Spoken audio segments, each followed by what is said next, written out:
Assalamualaikum warahmatullahi wabarakatuh.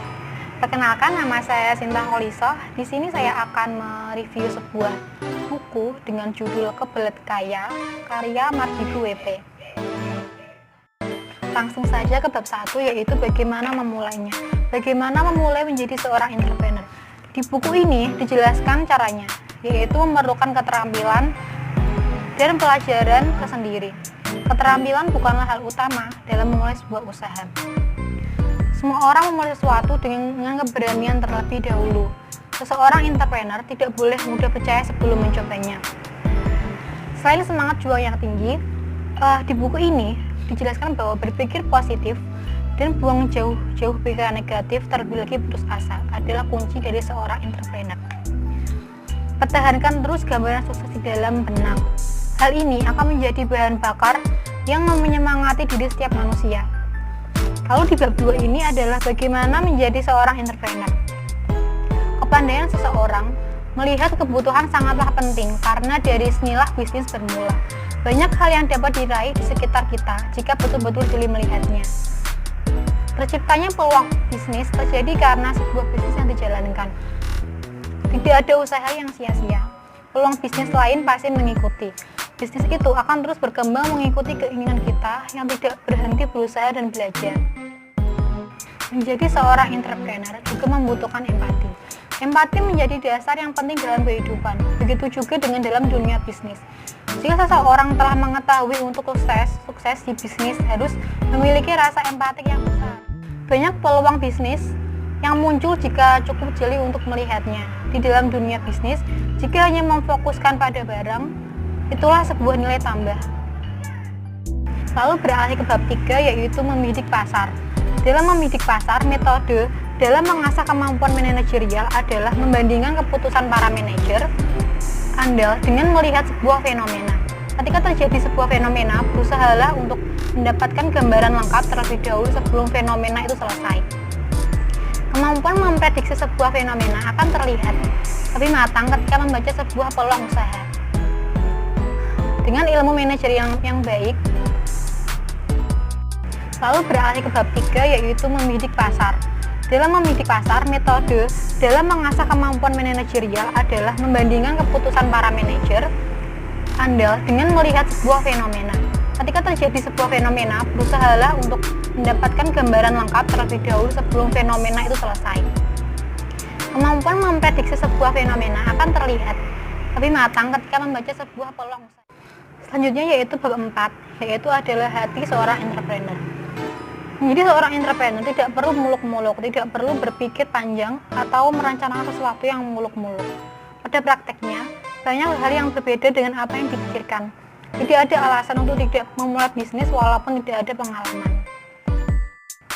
Banyak hal yang diuji dari seorang entrepreneur, yaitu adalah kebijakan dan kesabarannya. Sebuah kegagalan terjadi di awal akan membuat fondasi lebih siap dan kokoh, karena pada saat itulah bersiap-siap atas semua kemungkinan buruk yang mungkin terjadi. Kenali diri dan percayalah 100% bahwa kita mampu dan sanggup untuk menyelesaikan apapun permasalahan tanpa tekanan yang berlebihan. Bagi seorang entrepreneur, mempunyai sumber bahan baku yang melimpah, handal dan murah adalah hal yang utama, karena bahan baku akan mempengaruhi ongkos produksi. Yang kelima, bab 5 adalah pola pikir seorang entrepreneur. Seorang entrepreneur harus memiliki pola pikir seolah hidup di pinggir jurang dalam berbisnis. Kita harus selalu haus pada peluang dan tantangan yang ada, karena inilah yang membuat hari-hari menjadi lebih bernilai. Seorang dengan mental entrepreneur tidak selamanya memiliki usaha sendiri. Dia bisa bekerja dengan orang lain atau lembaga lain. Entrepreneur sejati tidak bisa membiarkan begitu saja sebuah peluang yang dilihatnya. Hasratnya akan tinggi untuk langsung beraksi ketika melihat peluang. Ketika target tercapai, maka seorang entrepreneur akan memasang target yang lebih tinggi ide-idenya dan akan mengalir terus. Bab 6 yaitu tugas entrepreneur. Jiwa kreatif seorang entrepreneur sangat dibutuhkan. Kita tidak boleh membuang waktu berdiam terlalu lama karena sebuah kegagalan. Kita juga harus mempunyai kemampuan manajerial yang mampu berkoordinasi dengan SDM yang dimilikinya. Seorang entrepreneur diwajibkan memiliki soft skill, yaitu keterampilan seseorang dalam mengendalikan dan mengenal potensi dirinya atau dengan kata lain karisma. Seorang dengan soft skill yang tinggi pasti akan mempunyai hubungan pribadi yang baik, mempunyai insting kepemimpinan, juga hal yang harus dimiliki oleh seorang entrepreneur. Semakin sering mengasah rasa tanggung jawab, semangat leadership kita akan semakin mudah untuk muncul. Tidak perlu menunggu suatu keadaan untuk membuat kita menjadi seorang pemimpin, tapi justru kita yang mengendalikan situasi agar jiwa leadership kita muncul. Bab 7 yaitu Zero Prinsip Entrepreneur. Mulai dari nol, banyak orang yang mau berbisnis, tapi berhenti ketika alasan modal.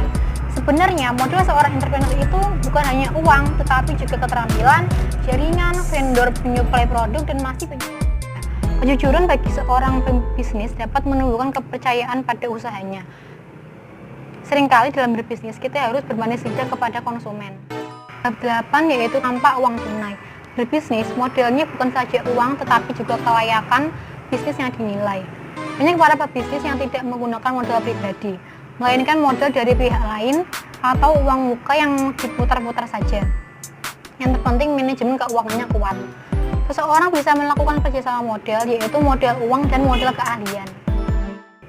Ada banyak jalan agar kita bisa mendapatkan uang tunai tanpa mengeluarkan uang modal. Salah satunya adalah dengan membangun jaringan dengan broker. Dengan menjadi broker, kita dapat membangun jaringan dengan kalangan berduit yang biasanya adalah pengusaha besar dan pengusaha sukses. Lalu adalah bab 9. Bab 9 merupakan daerah entrepreneur. Memilih mitra atau pegawai yang memerlukan ketajaman intuisi dan pengalaman. Bagi para entrepreneur, latihan memahami, mengenal dan menilai karakter sangat perlu dilakukan. Pelayanan yang prima pada pelanggan akan memberikan simpati dan kepuasan. Bahkan kita dapat menemukan peluang bisnis yang lagi pada seorang pelanggan. Seorang pebisnis harus mengkaji sebuah servis yang baik dan bermutu. Tentunya hal ini akan membuat pelanggan tetap berada di dalam garisan kita. Kunci sukses usaha juga ditentukan oleh kepuasan para pelanggannya. Seorang entrepreneur sangat disarankan mempunyai jiwa sosial yang sangat tinggi, sehingga dapat dikenal di lingkungannya. Kondisi ini tentunya akan menguntungkan bisnis kita. Jika memang produk kita berkualitas, secara otomatis, maka mereka akan mempromosikan kehebatan produk kita di teman-temannya. Seorang entrepreneur harus memiliki pandangan yang jauh ke depan, seperti menabung atau berasuransi, yang hasilnya dirasakan setelah 20 tahun atau bahkan mungkin lebih. Bab 10 yaitu aturan main seorang entrepreneur. Bagi seorang entrepreneur, berpikiran dan berperilaku positif akan mendatangkan rezeki dan energi positif, serta akan sangat dinikmat dirasakan di hati. Jika suasana kerja dan tanggung jawab masing-masing divisi dilaksanakan dengan sikap positif, maka pelanggan akan dapat langsung merasakan suasana tersebut pada produk yang kita jual. Ketika memulai sebuah usaha, hendaknya kita mengambil simpati dari lingkungan sekitar karena cara ini akan memudahkan bisnis kita.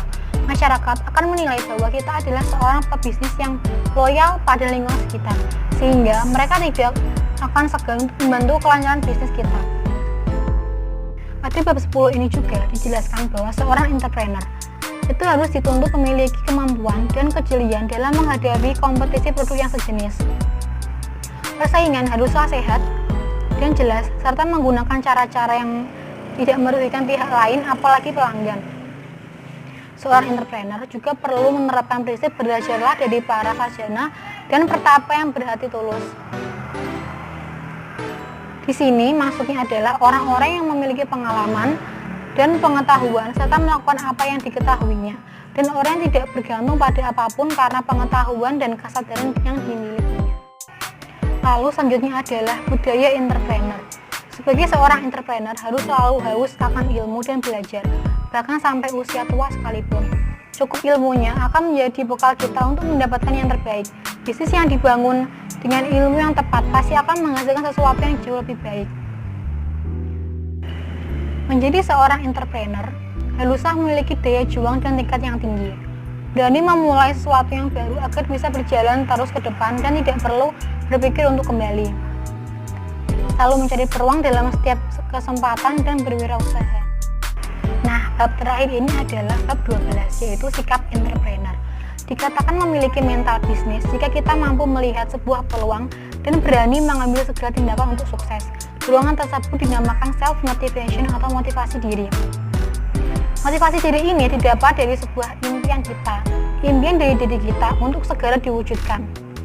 Cara pintar lainnya yang harus dimiliki setiap entrepreneur adalah yaitu kepandaian dalam menggunakan jaringan orang lain, karena itu adalah sarana sukses seorang bisnis. Sebagai seorang entrepreneur, kita harus memiliki kepandaian dalam menggunakan tenaga orang lain, begitu juga dalam membangun bisnis. Nah, cukup sekian review buku Kebelet Kaya dari saya.